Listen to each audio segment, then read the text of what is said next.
Shalom, selamat pagi Bapak Ibu yang terkasih di dalam Tuhan. Selamat hari Minggu dan selamat beribadah. Saudara, kita bersyukur di minggu yang keempat, di mana di bulan Maret ini kita masih boleh beribadah bersama-sama. Walaupun secara online, tapi ini tidak mengurangi hikmat daripada di dalam ibadah kita. Mari Bapak Ibu, saya mempersilakan kita untuk kita mengambil waktu saat teduh. Kita bersaat teduh bersama-sama.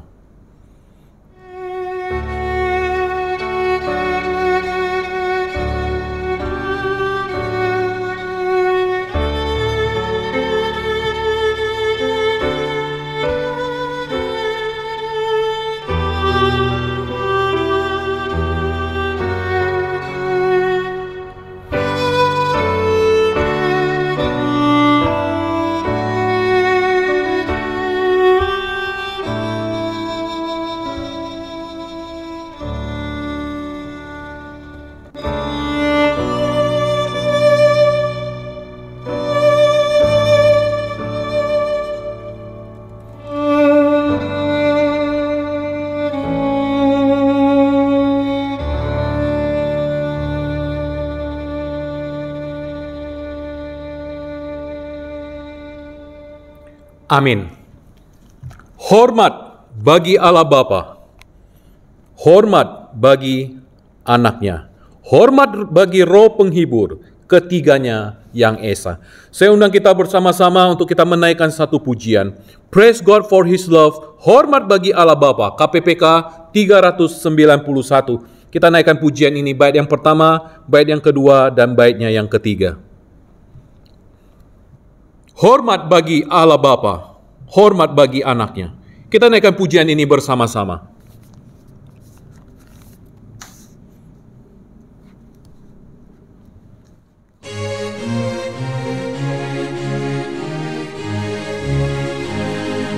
Hormat bagi Allah Bapa, hormat bagi anaknya. Hormat bagi Roh Penghibur, ketiganya yang esa. Haleluya, haleluya, ketiganya yang esa.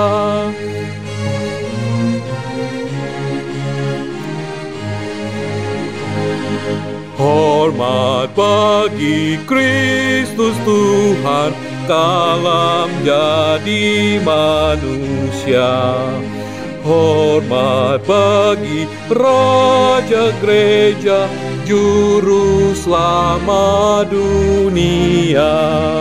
Haleluya, haleluya, Juru Selamat dunia. Hormat bagi Raja Mulia. Hormat bagi Raja Mulia, Raja segala raja. Hormat bagi siang malam di hadapan tatanya. Haleluya, haleluya, di hadapan tatanya. Baik saudara, mari kita bersehati, kita akan berdoa bersama-sama. Bapa di dalam surga, terima kasih, kami bersyukur. Pada pagi hari ini kami boleh datang bersama-sama di hadapan Tuhan. Biarlah segala puji, syukur, hormat, dan kemuliaan hanya bagi nama Tuhan. Kami mau menyerahkan ibadah kami pagi hari ini dari awal hingga akhirnya. Biarlah hanya nama Tuhan yang ditinggikan. Dan biarlah nama Tuhan juga yang dipuji dan hidup kami boleh menyenangkan hati Tuhan. Bapa, kami serahkan seluruh rangkaian ibadah pagi ini ke dalam tangan dan pimpinan-Mu. Dari pujian, bahkan dari firman Tuhan, bahkan juga setiap doa-doa kami. Pembacaan firman Tuhan juga boleh sungguh ya Tuhan menguatkan seluruh kehidupan kami. Biarlah firman-Mu boleh menjadi kekuatan bagi kami, menjadi pelita bagi kaki kami dan terang bagi jalan kami. Berkati juga anak-anak Tuhan yang melayani, berkati gereja-gereja Tuhan yang mengadakan ibadah, dimanapun mereka mengadakannya. Kiranya Tuhan juga yang berkati dan Tuhan yang pimpin. Kami menyerahkan setiap kami ya Tuhan. Ampuni akan segala kegagalan dalam kehidupan kami, bukannya kami layak, tetapi karena Tuhanlah yang melayakkan kami untuk kami boleh datang di hadapan Tuhan pada pagi hari ini. Terima kasih Tuhan, kami serahkan dari awal hingga akhirnya ibadah ini, biarlah hanya nama Tuhan yang ditinggikan. Terpujilah nama-Mu. Di dalam nama Tuhan Yesus kami berdoa dan kami mengucap syukur. Amin. Saudara yang terkasih di dalam Tuhan, saudara, satu pujian yang mengatakan memperkenankan hati Tuhan. To be a man after God's heart. Ku tak mau hidup percuma, tiada hasilnya. Tolong ku giat Tuhan, gunakan waktuku. Menyenangkan hati Tuhan, inilah doaku. Asal Tuhan kuatkan, ku mau setia selalu. Saya mengajak kita naikkan pujian ini, memperkenankan hati Tuhan.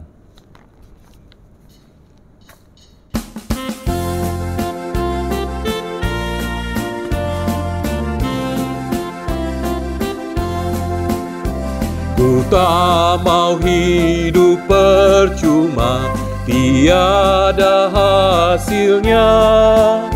Tolong ku giat Tuhan, gunakan tiap waktu. Menyenangkan hati Tuhan, inilah doaku. Asal Tuhan kuatkan, ku mau setia selalu. Musik saja. Ku tak mau hidup percuma, tiada hasilnya. Ku tak mau hidup percuma, tiada hasilnya. Tolong ku giat Tuhan, gunakan tiap waktu. Menyenangkan hati Tuhan, inilah doaku. Asal Tuhan kuatkan, ku mau setia. Menyenangkan hati Tuhan, inilah doaku. Asal Tuhan kuatkan, ku mau setia selalu. Ya saudara, biarlah hidup kita senantiasa menyenangkan hati Tuhan. Dan biarlah inilah menjadi doa kita, sehingga kita mau selalu setia kepada Tuhan. Baik saudara, mari saya mengajak kita untuk kita meresponi pujian kita dengan kita membaca satu bagian firman Tuhan. Bagian firman Tuhan yang terambil dari Injil Matius. Injil Matius pasalnya yang ke-26.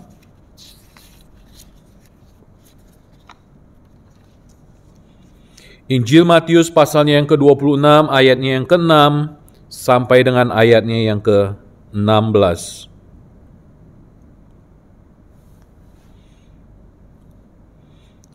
Injil Matius pasal 26 ayatnya yang ke-6 sampai dengan ayatnya yang ke-16. Demikian firman Tuhan berbunyi.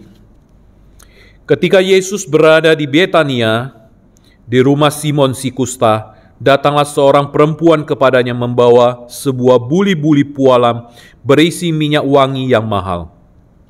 Minyak itu dicurahkannya ke atas kepala Yesus yang sedang duduk makan. Melihat itu murid-murid gusar dan berkata, "Untuk apa pemborosan ini? Sebab minyak ini dapat dijual dengan mahal dan uangnya dapat diberikan kepada orang-orang miskin." Tetapi Yesus mengetahui pikiran mereka lalu berkata, "Mengapa kamu menyusahkan perempuan ini? Sebab ia telah melakukan suatu perbuatan yang baik padaku. Karena orang-orang miskin selalu ada padamu, tetapi aku tidak akan selalu bersama-sama kamu. Sebab dengan mencurahkan minyak itu ke tubuhku, ia membuat suatu persiapan untuk penguburanku. Aku berkata kepadamu, sesungguhnya di mana saja Injil ini diberitakan di seluruh dunia, apa yang dilakukan ini akan disebut juga untuk mengingat dia. Kemudian pergilah seorang dari ke-12 murid itu yang bernama Yudas Iskariot. Kepada imam-imam kepala, ia berkata, "Apa yang hendak kamu berikan kepadaku, supaya aku menyerahkan dia kepada kamu?" Mereka membayar 30 uang perak kepadanya. Dan mulai saat itu, ia mencari kesempatan yang baik untuk menyerahkan Yesus. Saudara, saya ulangi ayatnya yang ke-15. Ia berkata, "Apa yang hendak kamu berikan kepadaku, supaya aku menyerahkan dia kepada kamu?" Mereka membayar 30 uang perak kepadanya. Baik saudara, sejauh ini pembacaan firman Tuhan kita. Mari saudara, saya mengajak kita untuk kita meresponi pembacaan firman Tuhan kita dengan satu pujian yang boleh kita nyanyikan bersama, yaitu I would be true, ku mau setia. Saya mengajak kita untuk kita naikkan pujian ini, bait yang pertama, bait yang kedua, dan kemudian bait yang ketiga. Ku mau setia.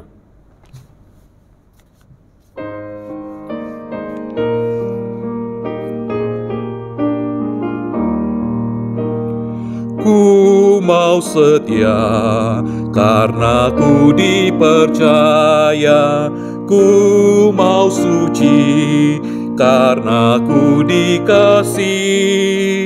Ku mau teguh untuk tanggung segala derita, dengan pasti menangkan seteru.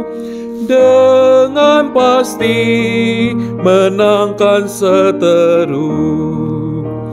Ku mau cinta pada mereka yang susah. Ku mau memberi dengan rela hati. Ku mau rendah karena ku tak sempurna. Ku mau ikut teladan Tuhanku. Ku mau ikut teladan Tuhanku. Ku mau kasih karena Ia kasihiku. Ku serahkan harta dan milikku. Ku bersyukur Ia mati menggantiku. Ku mau puji rahmat-Nya ku diberi. Ku mau puji rahmat-Nya ku diberi.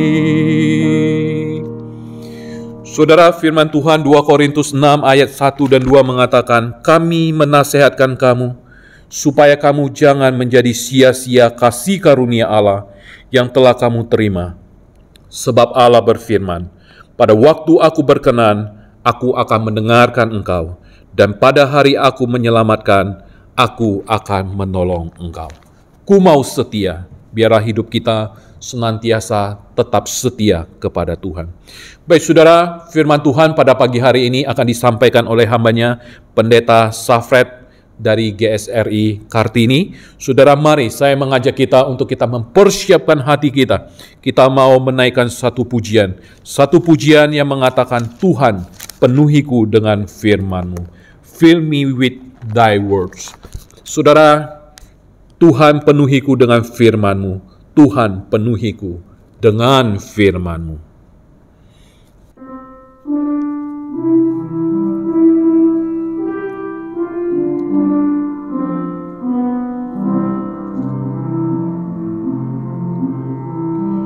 Tuhan, penuhiku dengan firman-Mu. Tuhan, penuhiku dengan firman-Mu.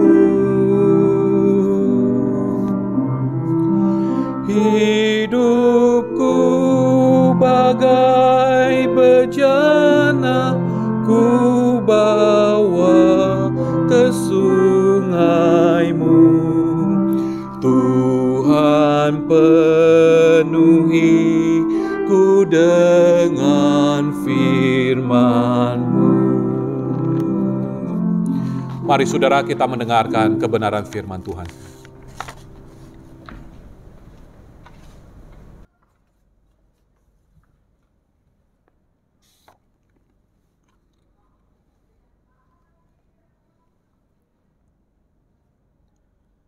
Baik, sebelum kita merenungkan firman Tuhan pada hari ini, saya mengajak kita semua untuk sama-sama terlebih dahulu berdoa. Allah Bapa kami yang di sorga, kami sungguh membutuhkan firman-Mu di dalam hidup kami. Karena kami tahu firman-Mu adalah makanan bagi jiwa kami. Karena kami tahu firman-Mu adalah penuntun bagi jalan kami. Karena kami tahu kami hidup hanya oleh karena firman. Oleh sebab itu ya Tuhan, kami bersyukur untuk waktu yang indah pada hari ini, di mana kami boleh sama-sama duduk diam untuk mendengarkan suara Tuhan melalui kebenaran firman. Namun demikian kami sungguh menyadari kami banyak kelemahan, keterbatasan untuk mengerti dan memahami kebenaran firman. Karenanya kami berdoa, biarlah Allah Roh Kudus yang sudah mewahyukan firman-Mu kepada para penulis Alkitab, Allah Roh Kudus yang sama yang mengiluminasikan, yang menerangi hati pikiran kami untuk kami boleh mengerti dan memahami kebenaran firman-Mu dengan baik. Bahkan memampukan kami untuk menjadi pelaku firman yang setia di dalam hidup kami. Demikian juga hamba-Mu di dalam segala kelemahan dan keterbatasan. Biarlah Tuhan memberikan hikmat. Tuhan yang memberikan kuasa bagi hamba-Mu untuk menyampaikan firman. Sehingga melalui pemberitaan firman Tuhan pada hari ini, hanya Kristus semata-mata yang ditinggikan.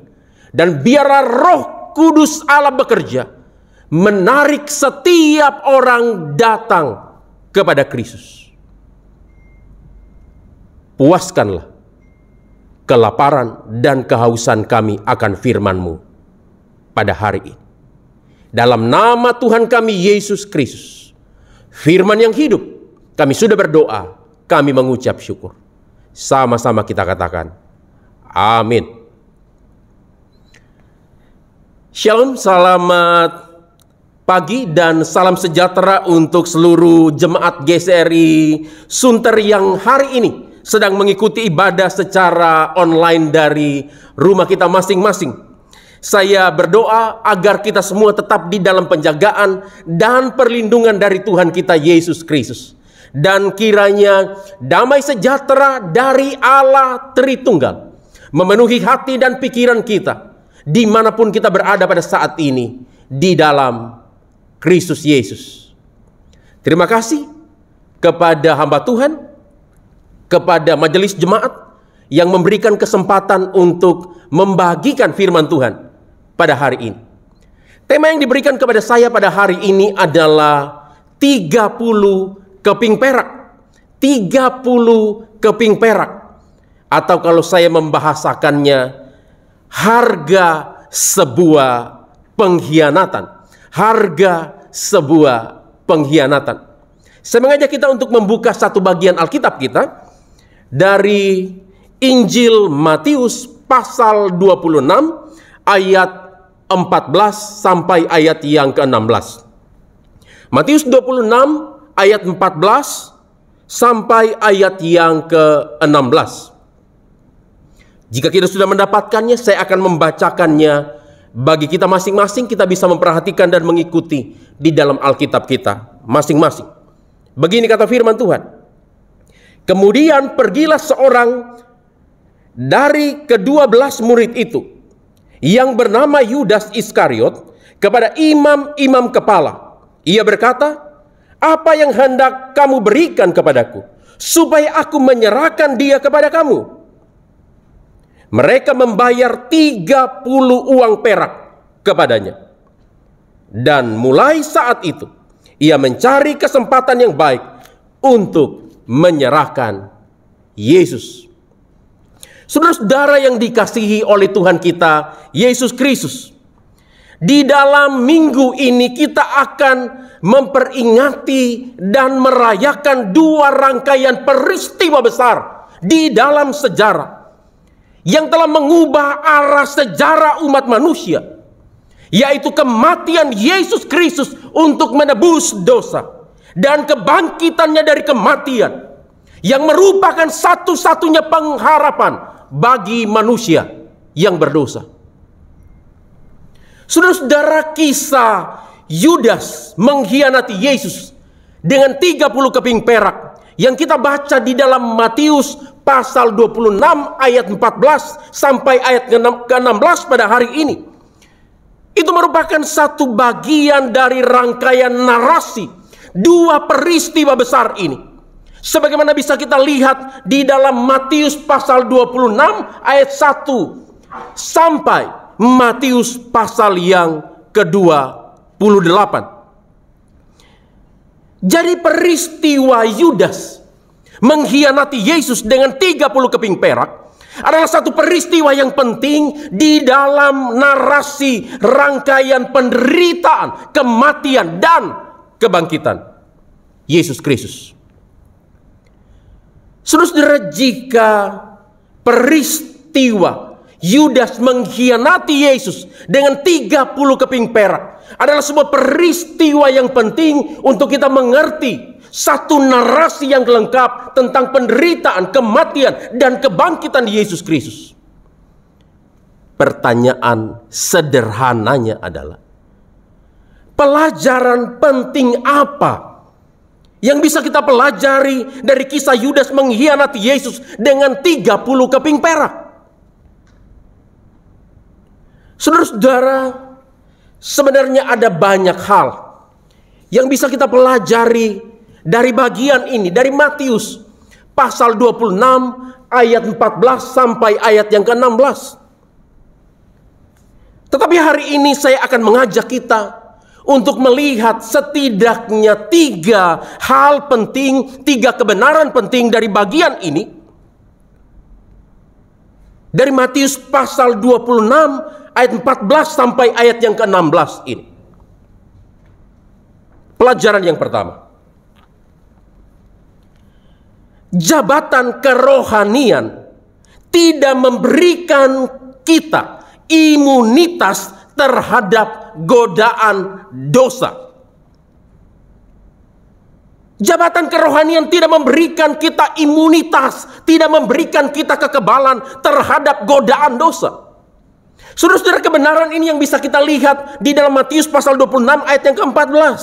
Perhatikan Alkitab kita. Alkitab mengatakan, kemudian pergilah seorang dari ke-12 murid itu. Garis bawahi, itu kata penting. Yang bernama Yudas Iskariot. Saudara-saudara yang dikasihi oleh Tuhan,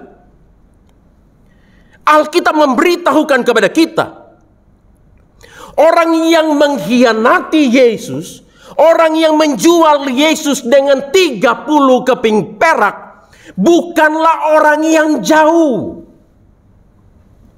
Bukanlah orang yang tidak mengenal Yesus sama sekali. Tapi dia adalah orang yang dekat dengan Yesus. Bahkan Alkitab memberitahukan kepada kita, dia adalah salah satu dari ke-12 murid Yesus. Dia adalah Yudas Iskariot. Saudara-saudara, saudara tahu ataukah saudara pernah mengalami, merasakan bagaimana rasanya dikhianati oleh orang yang paling dekat dengan kita, oleh orang yang kita kasihi? Saudara, itu sudah dialami oleh Yesus. Itu yang dialami oleh Yesus sebagaimana kita bisa lihat dari kisah ini. Dia dikhianati oleh Yudas Iskariot, yang tidak lain adalah muridnya sendiri. Orang yang dekat dengan dia, orang yang dia kasihi.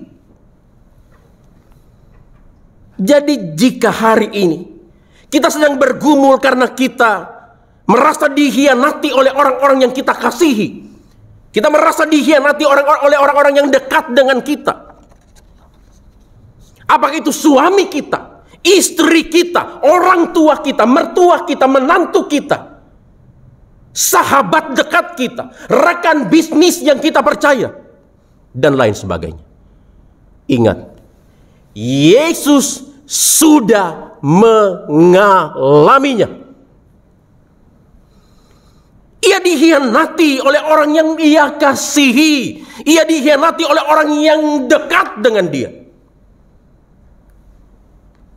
Yudas Iskariot, muridnya sendiri. Saudara-saudara, dari hal ini kita bisa belajar satu kebenaran. Hal ini menunjukkan kepada kita bahwa jabatan kerohanian seseorang tidak memberikan imunitas terhadap godaan dosa, tidak memberikan kekebalan terhadap godaan dosa. Saudara, apa yang kurang dari Yudas? Alkitab memberitahukan kepada kita di dalam Matius pasal 10 ayat yang keempat, Yudas dipilih dan dipanggil langsung oleh Tuhan Yesus untuk menjadi muridnya. Apa yang kurang dari Yudas? Alkitab memberitahukan kepada kita di dalam Yohanes pasal 12 ayat yang ke-6, Yudas bukan saja dipilih dan dipanggil oleh Tuhan Yesus untuk menjadi muridnya, tetapi dia juga dipercayakan satu pekerjaan yang penting di dalam lembaga kerasulan, dalam tanda kutip, di dalam kelompok para rasul, untuk menjadi seorang bendahara. Jadi ini bukan orang biasa, ini bukan orang kaleng-kalengan. Ya, setidaknya dia punya kemampuan di dalam bidang finance, sehingga dia dipercayakan untuk menjadi bendahara di dalam kelompok para rasul. Saudara, apa yang kurang dari Yudas? Kurang lebih 3,5 tahun Yudas berjalan dan melayani bersama-sama dengan Yesus setiap hari. Yudas melihat dengan mata kepalanya sendiri, mendengar dengan telinganya sendiri apa yang diajarkan dan dilakukan oleh Tuhan Yesus. Saudara-saudara, Yudas adalah seorang rasul. Ini lebih daripada seorang pendeta secara jabatan.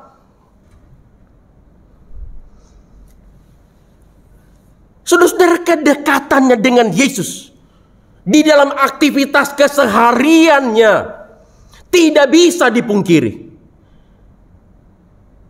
Namun itu tidak menjamin ia bebas dari godaan dosa, tidak memberikan dia imunitas, kekebalan terhadap godaan dosa. Hal ini yang sangat ironis. Saudara, bahkan kalau kita lihat di dalam narasi Injil Matius, kisah Yudas mengkhianati Yesus di dalam Matius pasal 26 ayat 14 sampai ayat yang ke-16, ini dikontraskan dengan kisah seorang perempuan berdosa yang dipuji oleh Yesus karena memboroskan minyak narwastu yang murni dan mahal harganya ketika mengurapi Yesus di rumah Simon si Kusta di Betania. Seperti yang dicatat oleh Alkitab di dalam Matius pasal 26 ayat 3 sampai ayat yang ke-13. Persis kisah sebelum kisah pengkhianatan Yudas. Saudara-saudara, apa yang bisa kita lihat di sini? Kalau kita melihat di dalam pemahaman narasi ini, dalam konteks narasi ini, jelas sekali Yudas berbeda dengan perempuan berdosa yang mengurapi Yesus itu. Status sosialnya, status jabatan kerohaniannya berbeda. Seperti bumi dan langit. Sangat jauh berbeda. Tapi dari dari kisah itu kita bisa melihat, ternyata jabatan sosial yang tinggi, termasuk juga jabatan kerohanian yang tinggi, tidak menjamin kualitas kerohanian seseorang.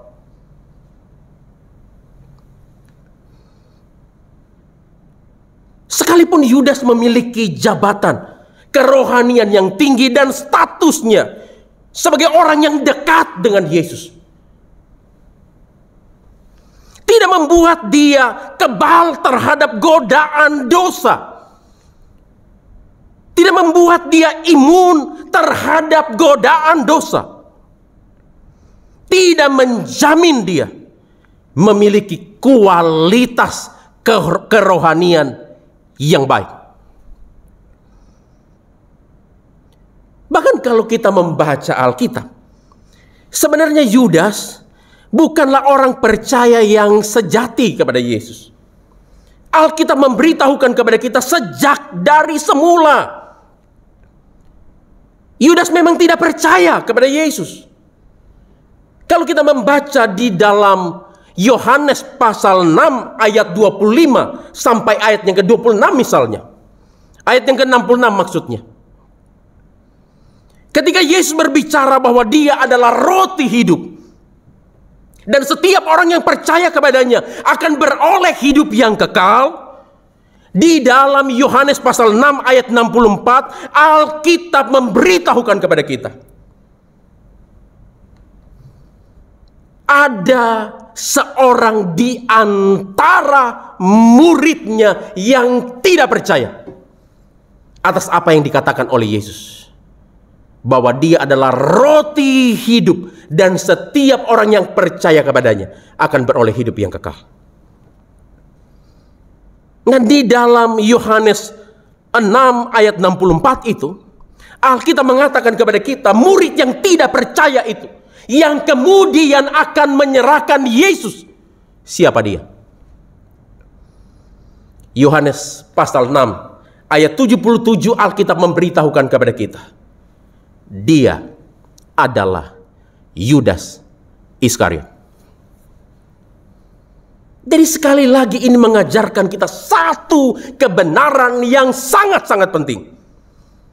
Jabatan kerohanian tidak dapat menyelamatkan kita dari godaan, bahkan dari cengkraman dosa. Posisi dan jabatan pelayanan tidak dapat menjamin dan memberikan kita imunitas, kekebalan bagi kita untuk bebas dari godaan dosa, dari kuasa dosa, dari cengkraman dosa. Tidak bisa. Hanya relasi kita secara pribadi dengan Yesus Kristus yang adalah Tuhan dan Juru Selamat, yang dapat menyelamatkan kita dari dosa, yang bisa memberikan kita kekuatan untuk melawan godaan dosa. Oleh sebab itu saya sering mengatakan, kekristenan tidak berbicara sudah berapa lama kita menjadi orang Kristen. Kekristenan tidak berbicara seberapa rajin dan seberapa sibuk kita melayani di gereja. Kekristenan sama sekali tidak berbicara apa jabatan kerohanian kita di gereja. Apakah hamba Tuhan, penatua, diaken, aktivis, atau jemaat biasa. Kekristenan adalah relasi secara pribadi dengan Yesus Kristus yang adalah Tuhan dan Juru Selamat. Kekristenan tanpa relasi secara pribadi dengan Yesus Kristus yang adalah Tuhan dan Juru Selamat adalah kekristenan yang mati. Kekristenan yang palsu. Saya ulangi. Kekristenan tanpa relasi secara pribadi dengan Yesus Kristus yang adalah Tuhan dan Juru Selamat adalah kekristenan yang mati, adalah kekristenan yang palsu.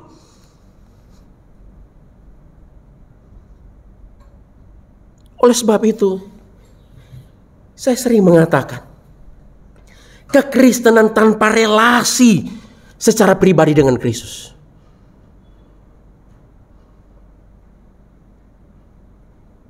akan membuat kita sia-sia membangun gedung gereja yang besar, gedung gereja yang megah, karena di dalamnya hanya akan diisi oleh orang-orang yang hidup secara jasmani tapi mati secara rohani. Tidak ada gunanya.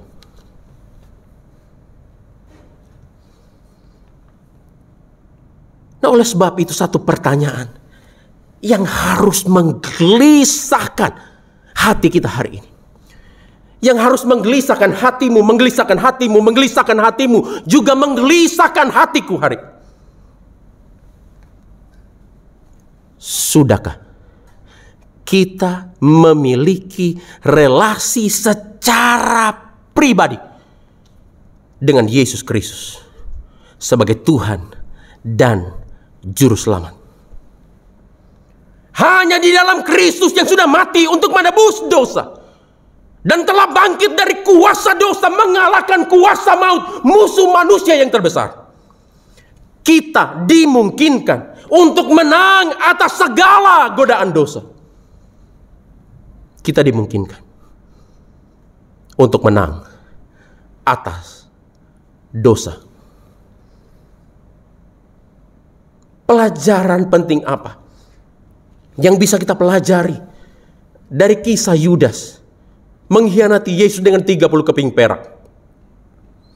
Pelajaran yang kedua, dalam kegagalan bahkan keberdosaan kita, Allah tetap berdaulat mengendalikan sejarah.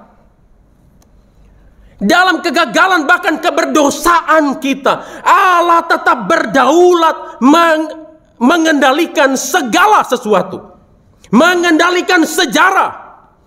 Perhatikan Alkitab kita. Ayat 15. Firman Tuhan berkata demikian. Ia berkata, apa yang hendak kamu berikan kepadaku, supaya aku menyerahkan dia kepadamu? Mereka membayar 30 uang perak kepadanya. Garis bawahi, 30 uang perak.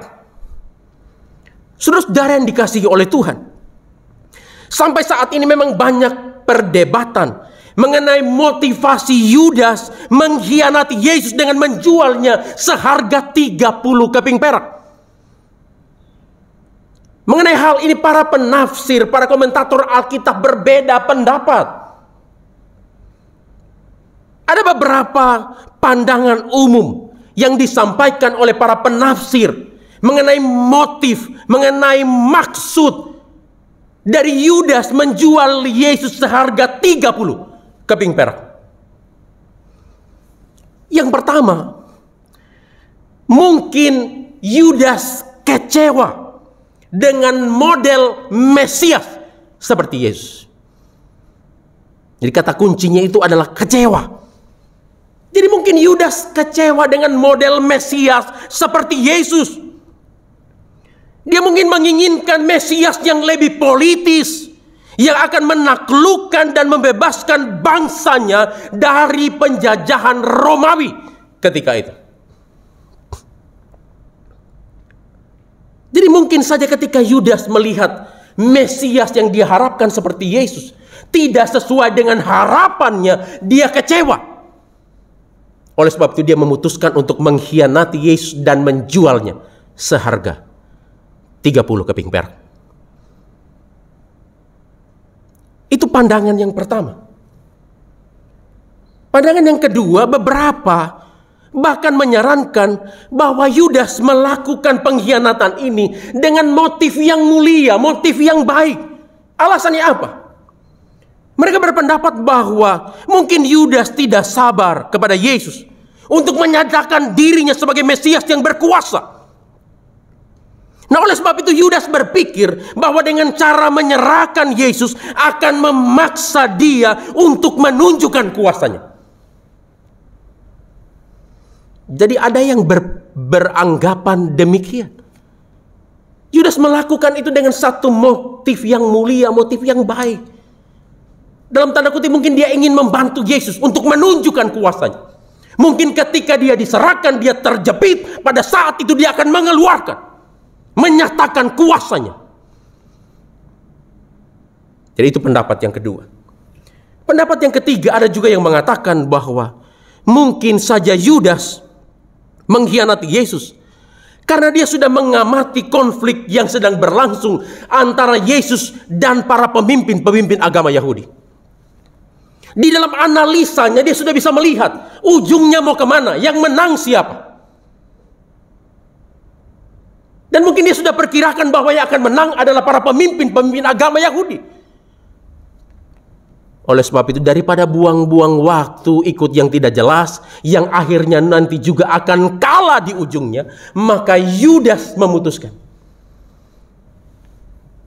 untuk mengkhianati Yesus dan menjualnya kepada para pemimpin agama Yahudi. Lalu pandangan yang selanjutnya adalah, ada yang mengatakan mungkin saja Yudas marah dan ingin balas dendam kepada Yesus. Kenapa? Karena Yudas pernah ditegur oleh Yesus di depan umum di dalam sebuah perjamuan makan di rumah Simon si Kusta. Ketika dia menjadi gusar karena ada seorang perempuan yang datang mengurapi Yesus dengan minyak narwastu yang murni dan mahal harganya. Sebagaimana dicatat di dalam Matius pasal 26 ayat 6 sampai ayat 13. Jadi ada yang melihat kemungkinan itu, mungkin saja Yudas marah karena dia ditegur di hadapan umum. Dia ingin membalaskan kemarahannya, membalaskan dendamnya. Oleh sebab itu dia mengkhianati Yesus dan menjualnya seharga 30 keping perak. Dan alasan yang terakhir yang sering dikemukakan mengenai motif, maksud dari Yudas mengkhianati Yesus, menjualnya seharga 30 keping perak, adalah karena keserakahan. Hal ini didasarkan pada perkataan Yudas sendiri dalam Matius pasal 26 ayat 15 yang kita baca tadi. Dia berkata, apa yang hendak kamu berikan kepadaku supaya aku menyerahkan dia kepadamu. Jadi motifnya adalah uang, motivasinya adalah uang. Ini berhubungan dengan keserakahan. Tetapi apapun alasan spesifiknya, apapun motivasinya, kisah ini mengajarkan kita satu hal yang sangat penting, yaitu kontrol Allah di dalam segala sesuatu. Saudara, mungkin ini yang biasanya kurang kita perhatikan dari bagian ini.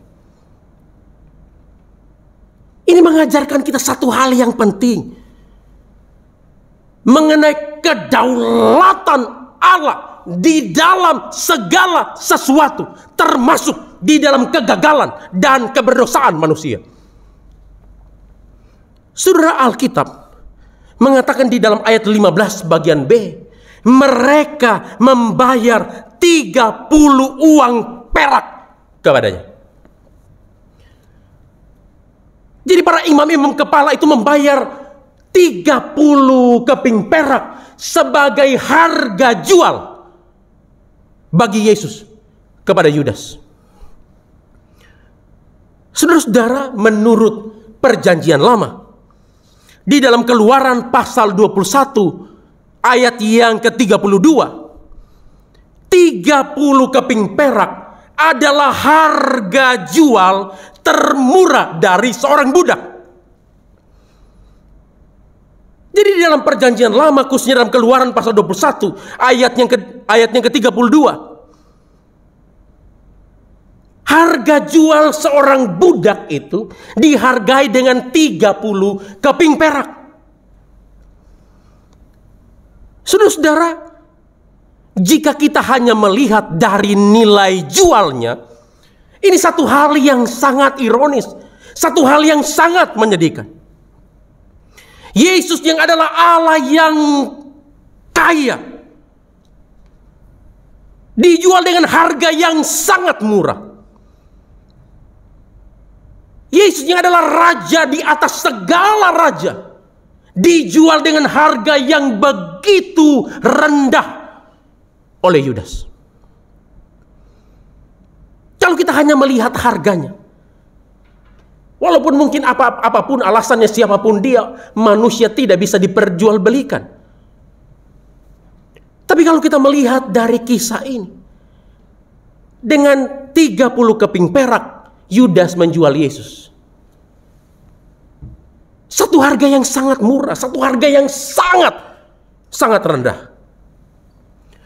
Apakah ini sebuah kecelakaan? Apakah ini sebuah kebetulan? Saudara-saudara, ini bukan sebuah kecelakaan. Ini juga bukan sebuah peristiwa yang kebetulan. Kalau kita membaca Injil Matius secara narasi, memang mulai Matius pasal 1 ayat yang pertama. Perhatikan kalau saudara baca. Matius memulai Injilnya dengan mengatakan, inilah silsilah Yesus Kristus, anak Daud, anak Abraham. Apa maksudnya? Dari Matius pasal 1 ayat 1 itu. Dengan mengatakan Yesus Kristus adalah anak Daud. Yang pertama, Matius ingin mempresentasikan bahwa Yesus adalah raja di atas segala raja. Dialah raja yang dijanjikan oleh Allah di dalam perjanjian lama, yang kekuasaannya tidak akan berakhir. Dan dia berkata, anak Abraham. Apa artinya? Ini menunjukkan bahwa Yesus adalah Mesias, adalah juru selamat bagi seluruh umat manusia. Dialah yang akan menggenapi janji Allah kepada Abraham, bahwa melalui keturunan Abraham akan menjadi berkat bagi bangsa-bangsa. Dan itu digenapi di dalam Yesus Kristus. Tetapi jangan lupa, kalau kita membaca Matius, Injil Matius secara narasi, di dalam Matius pasal 1 ayat 23, ingat apa yang dikatakan? Yesus Kristus adalah Immanuel, Allah yang beserta dengan kita, Allah yang menjadi manusia. Saudara-saudara, Yesus bukan saja menjadi manusia, tapi kalau kita membaca di dalam Filipi pasal 2 ayat 6 sampai ayat yang ke-7, Alkitab dengan jelas mengatakan kepada kita, walaupun rupanya adalah rupa Allah, tetapi dia mengosongkan dirinya. Dia mengambil rupa seorang hamba, mengambil rupa seorang budak, kalau diterjemahkan secara harafiah. Nah, saudara mulai tangkap? Bisa lihat koneksinya dengan cerita yang kita pelajari hari ini? Yesus dijual oleh Yudas seharga 30 keping perak. 30 keping perak adalah nilai jual dari seorang budak. Dan Alkitab memberitahukan kepada kita, Yesus Kristus adalah Allah yang mengambil rupa menjadi manusia. Bahkan dia mengambil rupa seorang hamba, seorang budak. Wow. Saya waktu membaca ini, luar biasa. Apa yang dialami oleh Yesus melalui pengkhianatan Yudas yang menjualnya seharga 30 keping perak, bukan sebuah kecelakaan, bukan sebuah kebetulan. Justru sebaliknya, ini meneguhkan kebenaran kitab suci, bahwa Yesus Kristus adalah Allah yang menjadi hamba, yang menjadi budak untuk menyelamatkan manusia yang berdosa. Bahkan kalau kita membaca, harga jual 30 keping perak itu persis sama dengan apa yang dinubuatkan oleh Nabi Sakaria dalam Sakaria pasal 11 ayat 12 sampai ayat yang ke-13. Persis sama. Jadi dari hal ini kita bisa belajar kebenaran yang penting, bahwa di dalam kegagalan, bahkan di dalam keberdosaan Yudas, Allah tetap mengontrol sejarah. Allah tetap mengontrol segala sesuatu. Segala sesuatu terjadi tetap di dalam rencana dan kedaulatan Allah. Wow. Luar biasa. Saudara-saudara, kematian Yesus bukanlah sebuah kecelakaan. Kematian Yesus bukan karena hasil pengkhianatan Yudas dan konspirasinya dengan pemimpin-pemimpin agama Yahudi. Tetapi lebih daripada itu, untuk menggenapi apa yang tertulis di dalam kitab suci. Lebih daripada itu, untuk menunjukkan kedaulatan Allah atas sejarah manusia. Bahkan di tengah-tengah kegagalan dan keberdosaan manusia sekalipun, Allah tetap memegang kendali. Allah tetap memegang kontrol. Rencananya tidak pernah gagal. Saudara-saudara, segala sesuatu yang terjadi pada Kristus sesuai dengan apa yang dikatakan oleh kitab suci, sesuai dengan rencana Allah, tetap di dalam kontrol kedaulatan Allah. Alkitab memberitahukan kepada kita, dia lahir sesuai dengan kitab suci. Hidup dan pelayanannya sesuai dengan kitab suci. Dia dihianati dengan cara dijual 30 keping perak sesuai dengan kitab suci. Dia menderita dan mati sesuai dengan kitab suci. Bahkan dia bangkit pada hari yang ketiga juga sesuai dengan kitab suci. Allah tetap berdaulat atas sejarah. Allah berdaulat atas hidup kita. Allah berdaulat di atas segala sesuatu. Saudara-saudara, mungkin hari ini kita merasa hidup kita gagal. Apa yang terjadi atas hidup kita tidak sesuai dengan apa yang kita harapkan. Mungkin hari ini kita merasa keluarga kita gagal. Kita gagal menjadi seorang suami yang baik. Kita gagal menjadi seorang istri yang baik. Kita gagal menjadi orang tua, anak yang baik. Kita gagal menjadi mertua, menantu yang baik.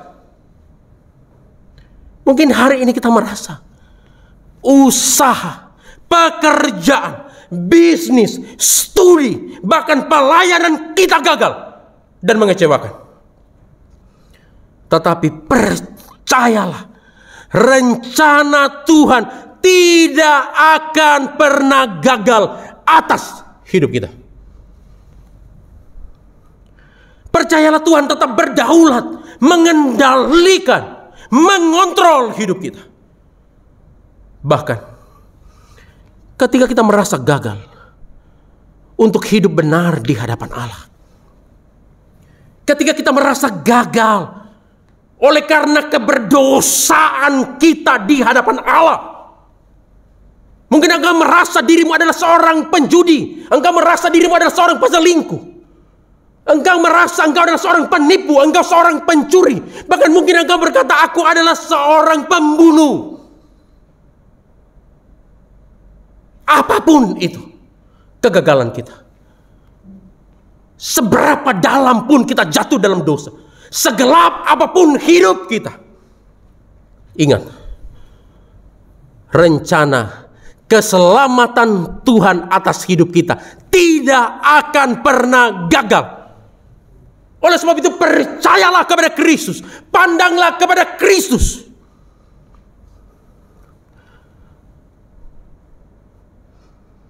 Dia berdaulat atas hidup kita, bahkan di tengah-tengah kegagalan dan keberdosaan hidup kita.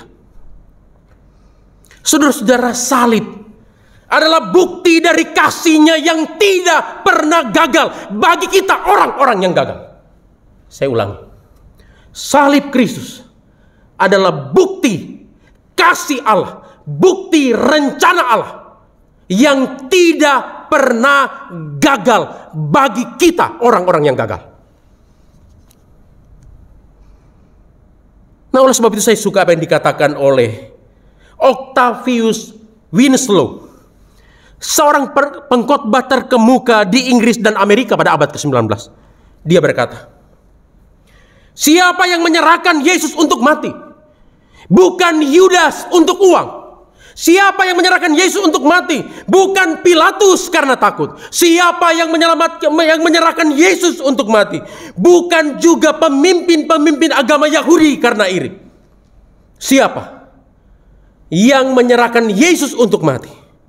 Dia berkata, Bapa di sorga karena cinta. Bapa di sorga karena kasih. Jadi kematian Yesus bukan sebuah kecelakaan. Sekalipun di dalam kegagalan dan keberdosaan manusia, tapi Allah tetap mengendalikan sejarah. Sehingga rencana keselamatannya bagi kita tidak akan pernah gagal. Pelajaran yang terakhir, yang ketiga, yang bisa kita pelajari dari kisah Yudas mengkhianati Yesus dengan 30 keping perak. Yang ketiga, yang terakhir, jangan memberi kesempatan kepada iblis memakai kita menjadi alatnya untuk melawan Allah. Jangan memberi kesempatan kepada iblis memakai kita menjadi alatnya untuk melawan Allah. Saudara-saudara, kebenaran ini yang bisa kita lihat di dalam keseluruhan narasi pengkhianatan Yudas kepada Yesus dalam ayat 14 sampai ayat 16 yang kita baca hari ini. Kalau kita membaca dari ayat 14 sampai ayat yang ke-16, maka kita akan menemukan bagaimana Alkitab menggambarkan kepada kita aktifnya, agresifnya Yudas ingin menjual Yesus, ingin mengkhianati Yesus. Saudara-saudara, di dalam ayat 14 Alkitab berkata, pergilah Yudas menemui imam-imam kepala. Jadi Yudas pergi menemui imam-imam kepala. Lalu ayat 15 Alkitab mengatakan, Yudas yang berinisiatif untuk menanyakan harga jual Yesus kepada imam-imam kepala.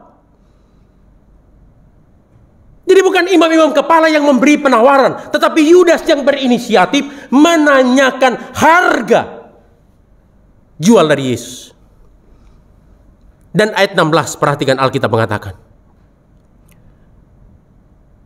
Yudas mencari kesempatan yang baik untuk menyerahkan Yesus. Saudara-saudara, kata mencari kesempatan di dalam ayat ini, frasa atau anak kalimat mencari kesempatan di dalam ayat ini, itu bisa diilustrasikan seperti binatang buas yang sedang mencari mangsa. Wow, menakutkan. Jadi Yudas seperti binatang buas yang mencari mangsa untuk dimangsanya. Saudara-saudara, mengapa Yudas begitu agresif, begitu termotivasi, bahkan dalam tanda kutip begitu buas untuk menjual Tuhan Yesus? Saudara, jika kita membaca paralel dari kisah ini yang dicatat oleh Injil Lukas dalam Lukas pasal 22 ayat 3 sampai ayat yang ke-6, khususnya di dalam ayat yang ketiga, Alkitab mengatakan, maka masuklah iblis ke dalam Yudas. Jadi cerita itu dimulai dengan satu pernyataan, masuklah iblis ke dalam Yudas. Baru di ayat selanjutnya dikatakan, dia pergi, dia berunding dengan imam-imam kepala dan mencari kesempatan untuk menyerahkan Yesus. Saudara, dari sini kita bisa melihat Yudas secara aktif dan sadar memberi dirinya untuk dipakai oleh iblis. Jadi Yudas secara aktif, dia sadar, dia memberi dirinya untuk dipakai oleh iblis, diperalat oleh iblis untuk menjalankan maksud jahatnya. Saudara-saudara, dari semula seharusnya Yudas sudah waspada mengenai hal ini. Seharusnya Yudas sudah aware, sudah sadar mengenai hal ini. Kenapa? Karena jika kita membaca di dalam narasi Injil Yohanes, Yesus sudah sejak semula secara terang-terangan mengatakan bahwa salah satu dari murid-muridnya, yakni Yudas Iskariot, akan menyerahkan dia. Kita bisa baca dalam Yohanes pasal 13 ayat 21 sampai ayat 26. Jadi dari semula Yudas sudah diberikan alarm oleh Tuhan Yesus bahwa salah satu dari antara murid-muridnya, yaitu dirinya, Yudas Iskariot, akan menyerahkan dia. Seharusnya Yudas waspada, seharusnya Yudas aware akan hal ini. Tapi Yudas mengabaikan peringatan itu. Demi uang, dia memberi kesempatan kepada iblis, memakai dirinya untuk mengkhianati Yesus. Saudara-saudara, ini harus menjadi peringatan keras bagi kita. Jika kita berkompromi dengan iblis, dia bisa memberikan kita keuntungan secara materi. Dia bisa memberikan kita kesenangan duniawi yang sementara. Tetapi pada akhirnya akan mendatangkan penyesalan yang tidak berujung, bahkan kebinasaan. Seperti yang dialami oleh Yudas, yang dicatat di dalam Matius pasal 27 ayat yang kelima. Saudara-saudara, bukankah hari ini banyak orang yang rela menjual Yesus, rela mengkhianati Yesus karena uang? Bukankah hari ini banyak orang yang rela mengkhianati Yesus, menjual Yesus karena kedudukan? Banyak orang yang rela menjual Yesus, mengkhianati Yesus karena jabatan.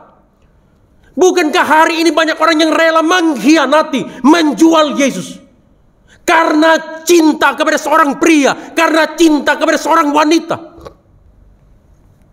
Bukankah hari ini banyak orang yang rela menjual Yesus, mengkhianati Yesus demi harta duniawi, demi motif ekonomi, dan lain sebagainya?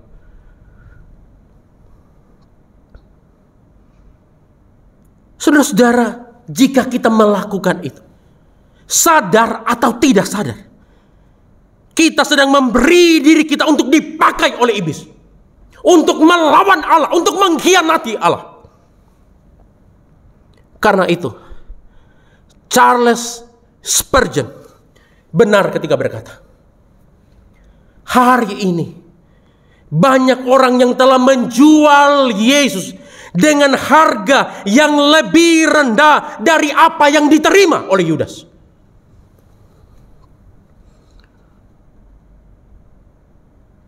Saudara, apa yang dikatakan oleh Spurgeon, satu hal yang sangat benar.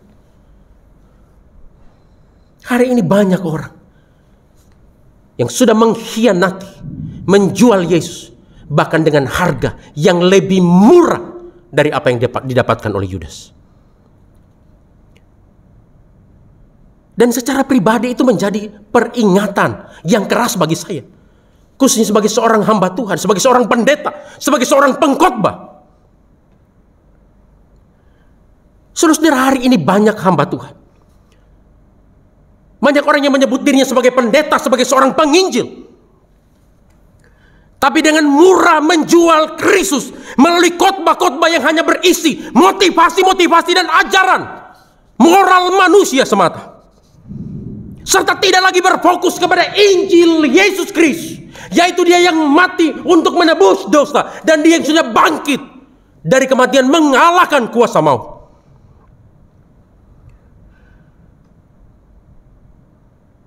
Tidak lagi memberitakan Yesus yang sesungguhnya. Saudara-saudara, ini pengkhianatan kepada Kristus. Ini pengkhianatan kepada Yesus.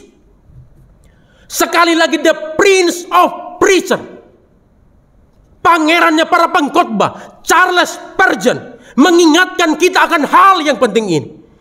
Dia berkata, setiap kali seorang pengkhotbah berdiri di atas mimbar, tetapi dia tidak membuka mulutnya memberitakan Injil, dia sama seperti Yudas yang sedang mengkhianati Yesus dengan ciuman.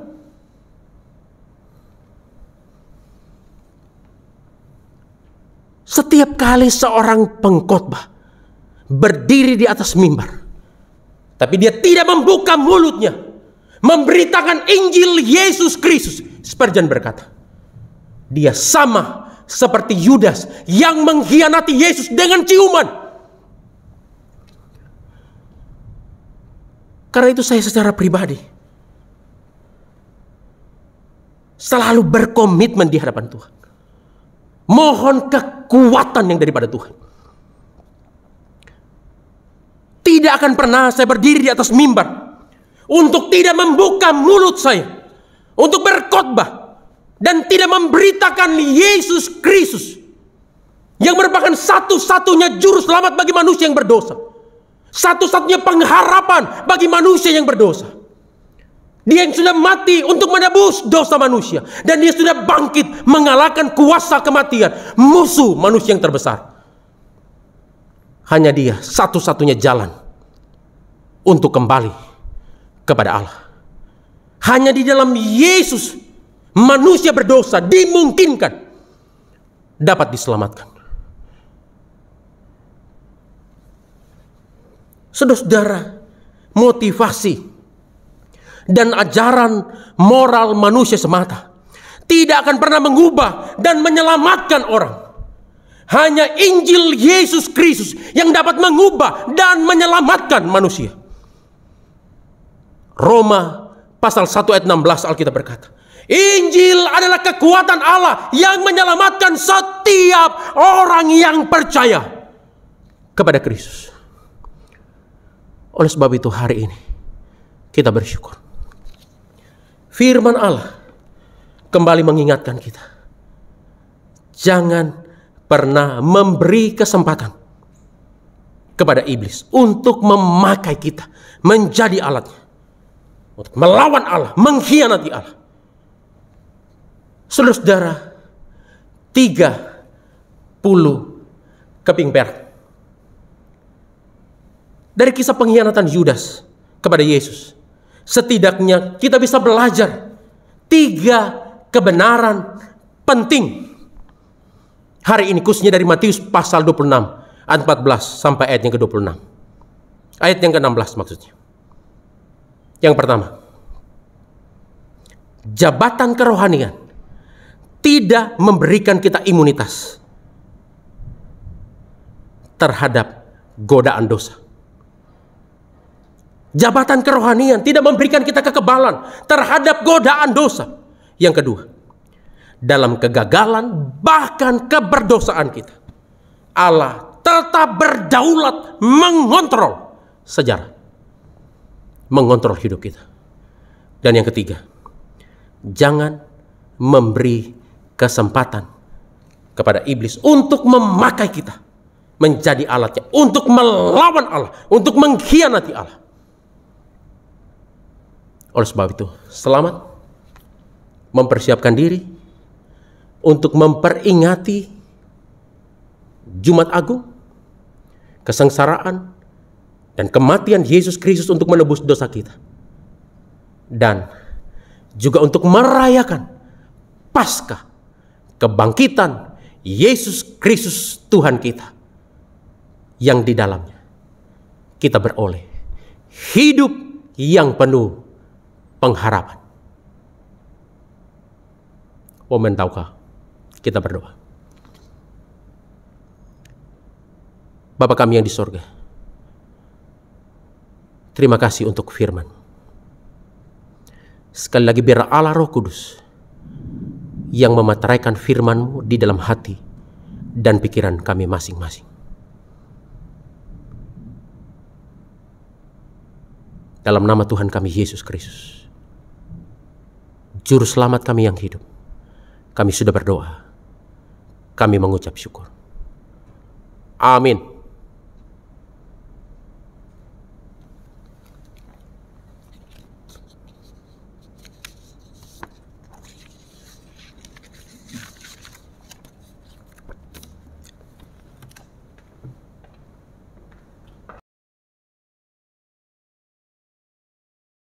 Saudara, kita bersyukur untuk kebenaran firman Tuhan yang sudah disampaikan. Biarlah kebenaran firman Tuhan ini boleh menguatkan hidup kita.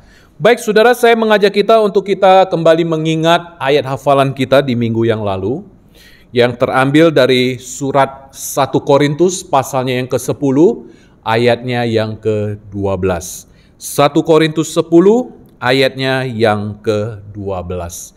Demikian firman Tuhan. Sebab itu, siapa yang menyangka bahwa ia teguh berdiri, hati-hatilah supaya ia jangan jatuh.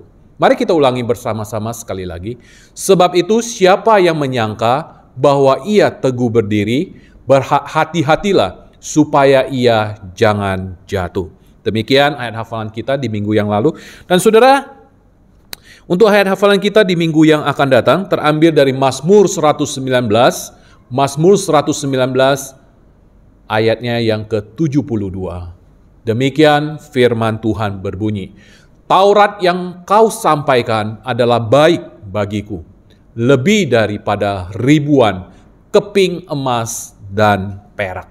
Saya ulangi lagi, mari kita ulangi bersama. Mazmur 119 ayat 72, Taurat yang kau sampaikan adalah baik bagiku, lebih daripada ribuan keping emas dan perak. Baik saudara, mari kita bersama-sama akan mempersiapkan hati kita, kita akan memberikan persembahan. Mari kita mempersiapkan hati kita, kita memberikan persembahan yang terbaik. Kita menaikkan satu pujian dari KPPK 379. 379, terlalu manise. Kita naikkan pujian ini bersama-sama. Dengar suara Tuhan, terlalu manise. Panggil kita semua, terlalu manise. Ayo kita kerja buat Tuhan.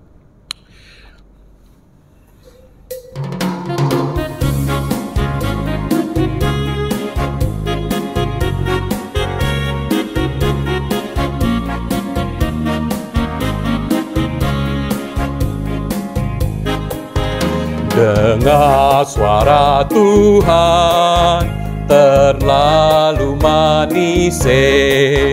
Panggil kita semua, terlalu manise.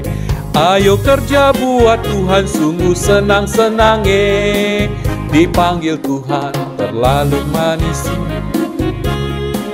Hai, serahkanlah dirimu ke ladang Tuhan, melayani Dia terlalu manis. Musik saja.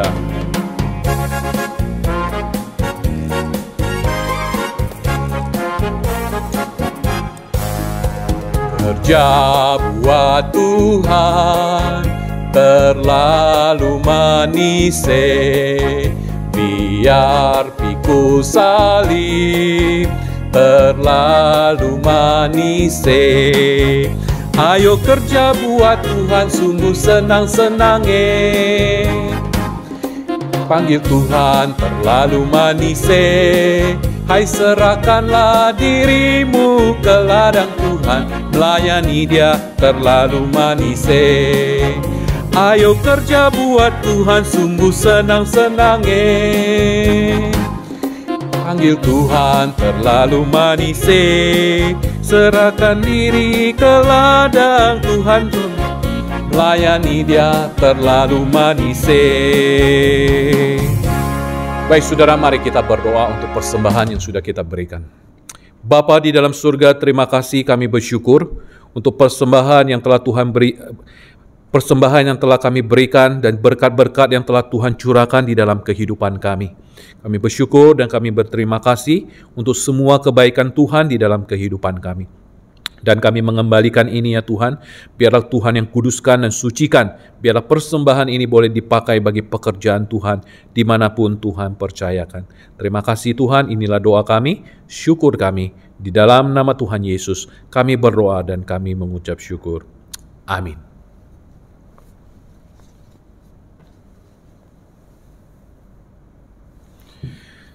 Baik saudara yang terkasih di dalam Tuhan, kita akan memperhatikan ada beberapa warta saudara yang bisa saudara perhatikan, beberapa warta yang saudara bisa perhatikan di layar monitor maupun di WhatsApp group yang sudah dibagikan.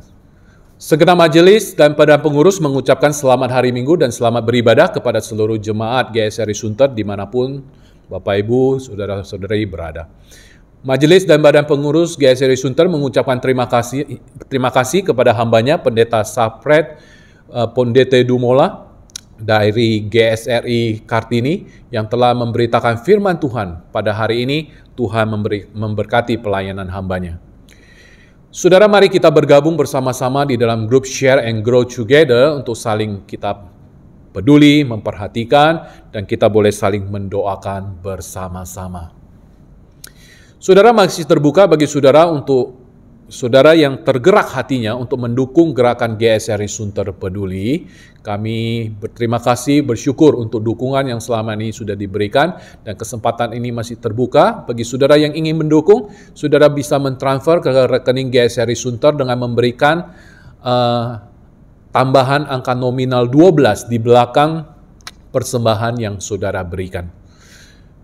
Mari kita juga mengikuti kegiatan gereja, yaitu bersekutu, berdoa bersama-sama di dalam KDTM, kebaktian doa tengah minggu setiap hari Rabu jam 7 malam, dan kebaktian doa pagi setiap hari Sabtu jam 7 pagi. Saudara yang terkasih di dalam Tuhan, mari kita memperhatikan beberapa kegiatan kita menjelang Paskah, yaitu ada kebaktian malam kesengsaraan Tuhan Yesus yang akan diadakan pada hari Kamis tanggal 1 April jam 7 malam, saudara. Ya, saudara bisa memperhatikan jam 7 malam dan juga disertai dengan perjamuan Tuhan. Dan keesokan harinya Jumat Agung, kita juga akan bersama-sama mengikuti kebaktian Jumat Agung yang akan diadakan pada hari Jumat jam 9 pagi melalui aplikasi Zoom. Dan hari Minggunya, saudara, kita bersama-sama akan mengikuti kebaktian Paskah. Saudara, di dalam Jumat Agung nanti kita ada virtual Katanta, dan diharapkan di mana saudara bisa bergabung bersama-sama di dalam aplikasi Zoom dan kita boleh mengikutinya bersama-sama.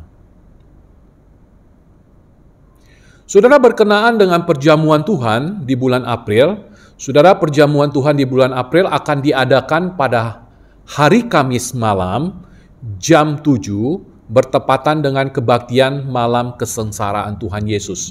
Jadi saudara, di minggu yang pertama April tidak ada lagi perjamuan Tuhan, karena perjamuan Tuhan sudah diadakan di malam kesengsaraan Tuhan Yesus. Harap saudara memperhatikannya. Saudara, ada beberapa saudara-saudari kita yang berulang tahun. Yang pertama ada Ibu Subiarti, dan kemudian ada Bapak Budi Wijaya, dan kemudian ada Bapak Mario Alvin. Ketiga saudara-saudari kita yang berulang tahun di minggu ini, kita akan doakan bersama-sama sebelum kita menaikkan pujian doksologi. Segenap majelis dan hamba Tuhan mengucapkan selamat ulang tahun kepada ketiga saudara-saudari kita. Tuhan memberkati. Ada beberapa pokok doa saudara yang bisa saudara perhatikan. Saudara bisa mendukungnya di dalam doa dan kita doakan sama-sama. Baik saudara, demikian beberapa warta yang bisa saudara perhatikan. Mari kita berdoa bagi saudara-saudara kita yang berulang tahun di minggu ini. Bapa di dalam surga, segala puji syukur kami panjatkan di hadapan Tuhan untuk pimpinan penyertaan Tuhan bagi ketiga saudara-saudara kami yang berulang tahun. Ada Ibu Subiarti, ada Bapak Budi Wijaya, ada Bapak Mario Alvin. Kami menyerahkan ketiga saudara-saudari kami dimanapun mereka berada. Kiranya Tuhan yang memimpin, Tuhan juga yang menyertai kehidupan mereka. Terima kasih Tuhan, kami serahkan seluruh rencana-rencana di dalam kehidupan mereka. Apapun yang mereka lakukan, apapun yang mereka kerjakan, kiranya Tuhan yang menggenapkannya. Terima kasih Tuhan, inilah doa kami, syukur kami. Di dalam nama Tuhan Yesus, kami berdoa dan kami naikkan terima kasih. Kita naikkan pujian doksologi dan kemudian kita terima berkat dari Tuhan.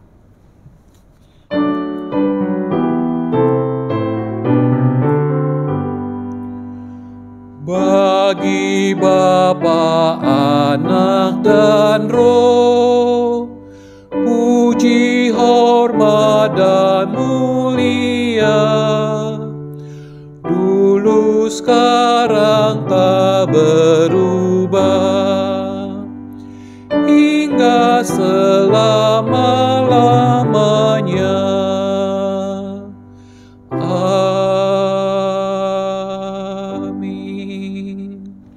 Jemaat yang terkasih di dalam Tuhan, pulanglah, arahkanlah hidupmu, dan biarlah kebenaran firman Tuhan yang sudah didengar, biarlah firman ini boleh menjadi rema di dalam perjalanan kehidupan setiap kita dan menjadi kekuatan pelita bagi kaki kita dan juga terang bagi jalan kita. Dan terimalah berkat dari Tuhan. Kiranya kasih karunia Tuhan Yesus, kasih Allah Bapa, persekutuan dengan Roh Kudus, menyertai saudara sekalian, mulai saat ini sampai Yesus datang kedua kali, bahkan sampai selama-lamanya. Amin. Baik saudara, ibadah kita selesai. Silakan saat teduh. Selamat hari Minggu dan Tuhan memberkati.